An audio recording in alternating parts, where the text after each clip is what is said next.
4-stage engine start. 3, 2, 1. Boosters in ignition. And liftoff of Artemis 1. We rise together back to the moon and beyond.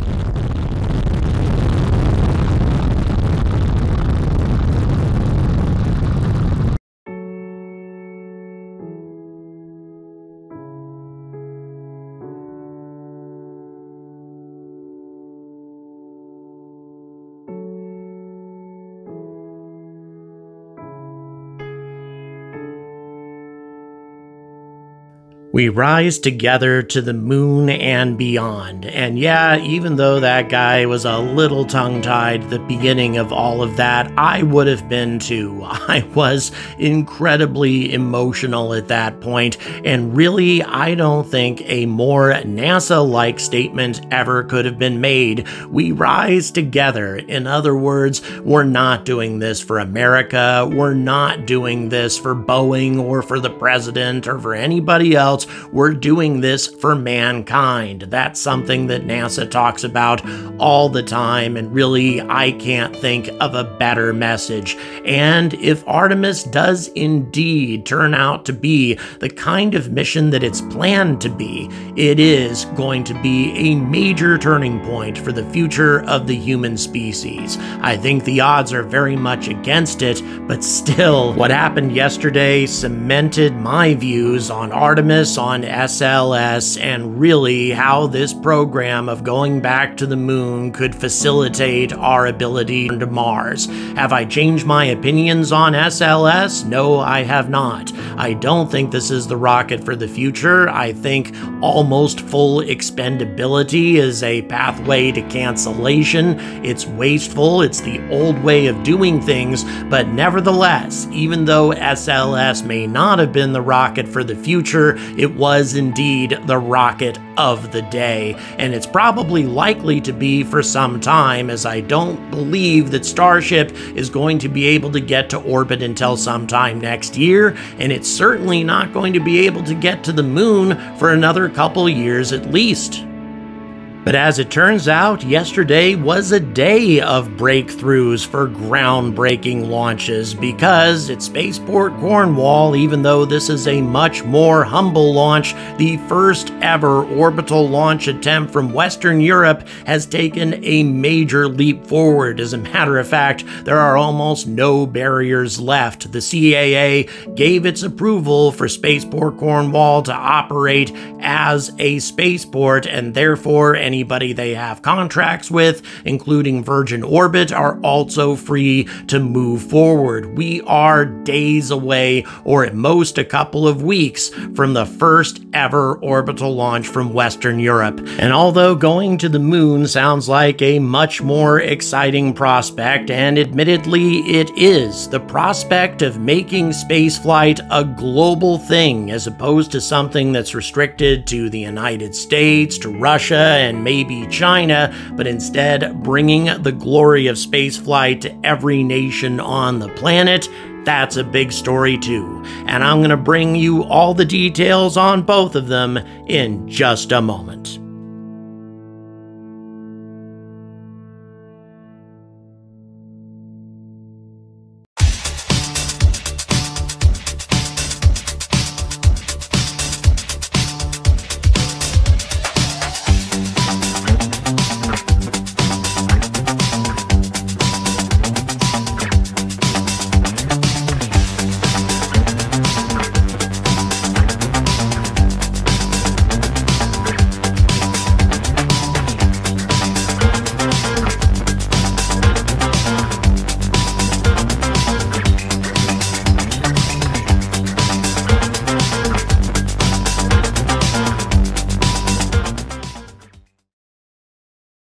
Good morning. Welcome to another episode of The Angry Astronaut. So look at how much has happened in just over 24 hours. And I must confess I was wrong about some things, although I think I was right about a number of other things. But obviously the biggest thing I was definitely wrong about, and that was Artemis's chances of actually flying yesterday. I really didn't give it very high odds, simply because of the fact that the mobile the launch tower had sat through all that wind, a flat-out hurricane, and I really thought that it would have sustained more damage than it actually did. Now, there was, of course, a leak at the beginning of the process, caused a bit of a delay, that sort of thing, and it was with the ground systems, but to the credit of NASA's ground systems team and their red team, as they are called, who the guys who wander into high danger situations, and boy, tons of respect for those guys. They managed to get it rectified very, very quickly, and everything else went very smoothly, at least as far as we can tell. There was a matter of one tracking station being down, apparently. That caused an additional delay, but for the most part, everything in yesterday's launch went just flawlessly, and I guess that kind of transitions into what I was right about. Now, wasn't just me, obviously, nor did I have any tremendous insight or anything like that. It was just simply based on what we had observed with this rocket over a considerable period of time. I got to witness the green run, as many of you know, in person about a year and a half ago, and during that time, it was just a fantastic experience where SLS really performed to the peak of its abilities without any problems. The engines ran for hundreds of seconds without any issues. Throttled up, throttled down, no problems with the core stage at all. The SRBs had been tested to failure, and the Orion capsule, although a bit of an unknown quantity, and the European service module, these things were pieces of equipment that honestly I had a great deal of confidence in, maybe simply because I had an opportunity to speak to a number of the engineers who designed them. I mean, these were very confident and very competent people, at least from the impression I got.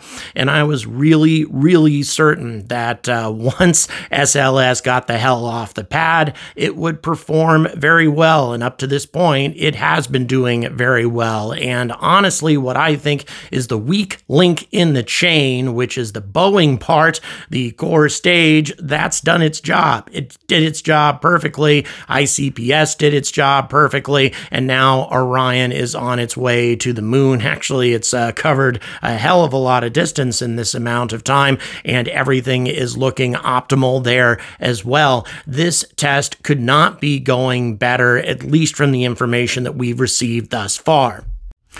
But before we get to that, and I'd ask you, please don't skip over this part just because it's about British spaceflight, which seems less exciting because honestly, I really don't think it is. We're talking about the first ever orbital launch from Western Europe. First time ever. Over all these decades of countries that definitely have had the technological capability of sending rockets into orbit, never have they launched anything from Western Europe, and that is going to be changing. And that is beyond exciting. And now the final hurdle that Spaceport Cornwall and Virgin Orbit had in their way, well, that's been removed. So let's get to that part of the story. Please subscribe. You thought I forgot, didn't you? We're at 89,626 subscribers. We are looking at less than 400, obviously, to get to 90,000, and then we're on the home stretch. You guys know what to do. Now let's move on. The whole situation at Spaceport Cornwall and Virgin Orbit, as you probably noticed in a video that I released about the topic, has been incredibly frustrating as of late. The whole situation with the CAA makes all of the struggles with the FAA look like a joke. This whole process has taken many, many years just for the CAA to put regulations and procedures in place for a space launch to even happen from the United Kingdom, and it still wasn't approved as of the end of last week. But as of yesterday, it is. Now, during the most recent press conference, I was allowed to get closer to Launcher 1, or indeed closer to any orbital rocket that I've ever been allowed to get. And in a few days, this rocket is going to be headed to orbit carrying a very important payload. But still, it's just such a major event on so many levels. Right on top of it now, guys.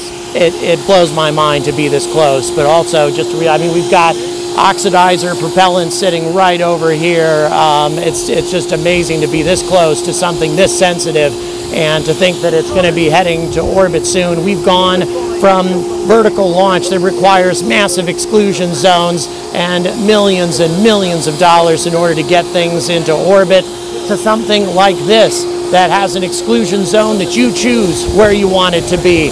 It is so much more flexible and so much more low cost, and it allows people not only to launch for less, but also to launch from anywhere they want. A real breakthrough. And this is one of many things that has me so excited about European spaceflight. They're embracing reusability and innovation from the very beginning. This whole system is reusable simply because it has a 747, a reusable vehicle in itself, carrying the rocket up to 10,000 meters, making the whole process more efficient. But this isn't just about Virgin Orbit. In addition to that, Spaceport Cornwall has secured a contract, as many of you probably know, with Sierra Space as well. So Sierra Space is not only going to be using Spaceport Cornwall as a landing strip for future missions, but also as an integration facility for any of their payloads that may come down from orbit. And that is incredibly important, of course. Once you're unloading extremely sensitive equipment that's just been in orbit, you want to get that processed and want to start collecting data as rapidly as possible. And this is something rather that Spaceport Cornwall is already capable of doing now that they've built out a complete clean room and they have a new building that they've added on to add to their already robust capabilities. So this is really going to cause an explosion of spaceflight in the United Kingdom and Western Europe in general. And this was something that was very much at risk and very much in question prior to the CAA finally giving their approval, which, as I said yesterday, they did. So I'm looking forward not only to the day when this Virgin Orbit flight finally takes place, but the first day when Dream Chaser lands on European soil. That is going to be a very exciting time indeed. But what about SLS? I must confess, although everything was extremely exciting yesterday, I could also sympathize a bit with those who felt a little sad about the whole thing, because it does perpetuate the idea of expensive, expendable rockets now that SLS has been as successful as it is up to this point. It could have some sort of disaster or malfunction in the future, but if it does have a perfect test, SLS is likely to be a big part of the American space program for the next half-decade at least. But here's the reason that this is not a bad thing. If this had been a disaster yesterday, if SLS had exploded or encountered some other problem that sabotaged the future of the mission, there is a decent chance that the entire Artemis program would have been canceled. Well, no big deal, just hand it over to SpaceX, right?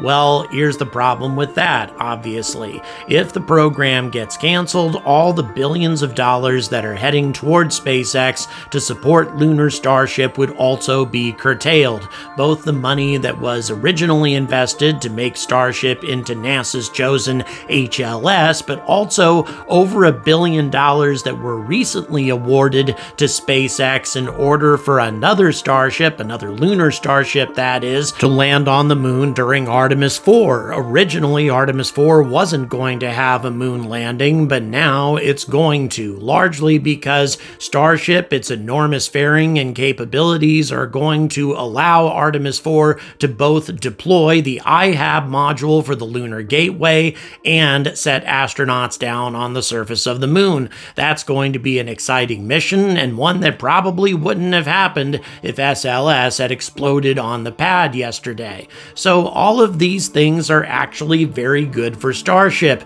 Granted, Elon theoretically has the money to support all of this on his own, especially if Starlink is incredibly successful, but how long is it really going to be before Starship is actually capable of handling the entire job by itself? Probably several years. It hasn't made it to orbit yet. They haven't even begun to test low Earth orbit refueling yet, and they would need to design a much more robust life support system in order to sustain astronauts for a long period of time. Right now, the life support requirements are split between Orion, which is capable of supporting astronauts for up to a month, and Starship, which only needs life support to set astronauts down on the moon and then take them back up to Orion.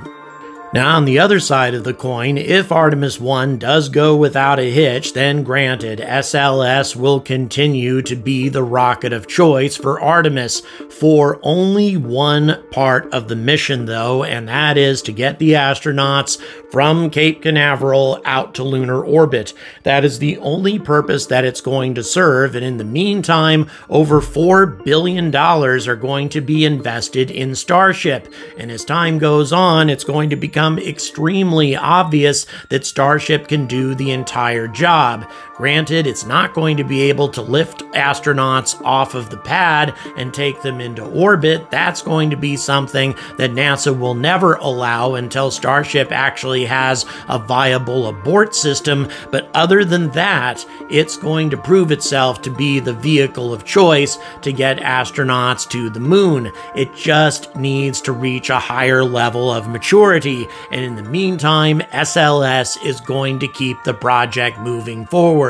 And already several more core stages and a whole bunch of Orions and European service modules have already been ordered and paid for. So this program is going to continue pushing forward, which will benefit Starship along with everything else. Also keep in mind that many other commercial rockets are going to be supporting Artemis, both in terms of resupply, also in terms of delivering robot scouts and other things to the lunar surface. The Europeans and the Japanese are also going to be heavily invested in this process, and all of those things would be in serious doubt if SLS had turned out to be a complete and utter failure. So when it comes right down to it, this is the best solution for the future of our plans to explore the solar system. And meanwhile, Orion and the European Service Module are actually pretty decent pieces of equipment. Orion, of course, is 100% reusable, and the European Service Module, even though it is not tremendously expensive and serves lots of extremely useful purposes. For example, its main engine is actually a repurposed Space Shuttle Orbital Maneuvering System engine that has flown in space many times before. As a matter of fact, it's actually flown in space since the 1980s. That's a pretty good example of reusability. On top of that, it has 8 thrusters as a backup, which provides 490 newtons each, enough to lift about 50 kilograms off the Earth, and then 24 smaller engines are grouped into 6 pods, which provide attitude control. In fixed positions, they can be fired individually as needed to move the spacecraft in different directions and rotate it into any position. And as I've mentioned before, this has not been an extremely expensive part of the program. The Europeans built 6 of these things for $500 million. Not too bad by NASA standards. And now it's time to put Orion through its paces in preparation for the astronauts who will travel aboard her on its next mission. And this includes things like its thermal control system, which needs to keep the internal temperature of the cabin warm, of course, in spite of the temperatures in space, which can range anywhere from 75 degrees Celsius below zero up to plus 90 degrees Celsius. Incredible ranges in temperature, obviously. Also, they're going to test the avionics, the propulsion, the solar arrays. The consumables, of course, is not going to be something that can be easily tested since there's nobody on board. But other than that, NASA's going to have an opportunity to really put Orion through its paces to make sure that it's safe for human transport. Perhaps most importantly, it's going to see what happens when this ship is bombarded by cosmic rays and solar radiation. They're all actually kind of hoping that there's going to be a solar flare while it's out there. And during that time, they're going to be testing a radiation vest, the Matryoshka Astrorad radiation experiment, actually, that will provide valuable data on radiation levels during missions to the moon. And the way they're going to do that is by putting one radiation vest on what's called a mannequin and leave the other one unprotected. These mannequins, also called phantoms, are manufactured from materials that mimic human bones, soft tissues, and organs of an adult female. Their names are Helga and Zohar, and despite sharing the trip, their missions will be different. Zohar will wear the Astrorad vest, Helga will not. Female forms were chosen because women typically have greater sensitivity to the effects of space radiation, but the Astrorad vest is designed to protect both men and women. The Phantoms have a 3-centimeter grid embedded throughout the torsos that will enable scientists to map internal radiation doses to areas of the body that contain critical organs. With 2 identical torsos, scientists will be able to determine how well the new vest might protect crew from solar radiation, and also collecting data on how much radiation astronauts might experience inside Orion on a lunar mission, conditions that cannot be recreated on Earth. How many years would it take before Starship was ready to conduct similar tests? 2024 at the earliest? Probably more like 2025, until Starship actually has low Earth orbit refueling mastered well enough in order to send human beings to the moon. It may take even longer than that, whereas because SLS was successful yesterday, it's going to be happening right now. And Artemis 2 obviously will happen probably before Starship is ready to carry human beings as well, although we can never be certain. Still, in my opinion, what happened yesterday was a whole lot of good for the space program, and as long as NASA understands that SLS is not the rocket for the next 50 years, and they may need some convincing of that, I really don't think that this was a bad thing for our plans to explore the solar system, spaceflight in general, or even for SpaceX and Starship. Smash that like, hit that subscribe, please check the description for various ways to support my content, and as always, stay angry about space!